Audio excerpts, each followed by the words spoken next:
First, initialize the ASK CLI with ASK init.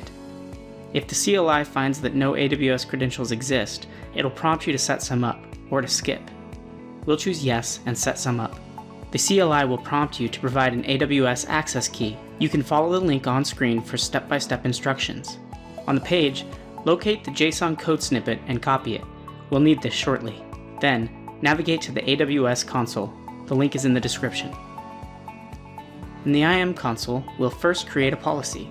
Select Policies, Create Policy, and click the JSON tab.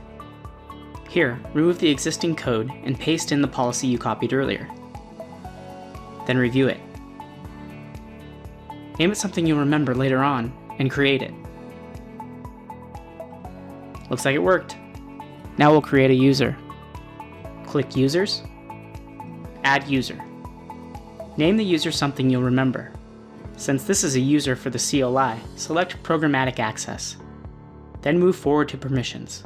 Select Attach Existing Policies directly. Search for and select the policy you just created. Tick the box and click to review. Looks good, create it.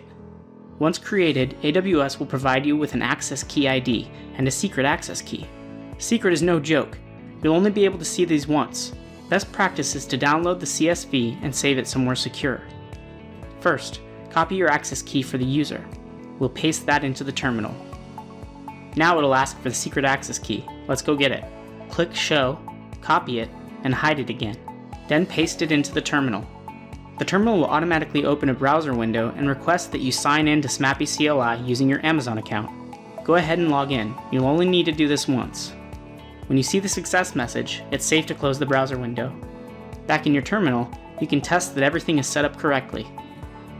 Type cat.ask/CLI_config. You should see a JSON access token. Next, type cat.aws/credentials. You'll be able to see your access key ID and secret access key. That's it, you're ready to roll.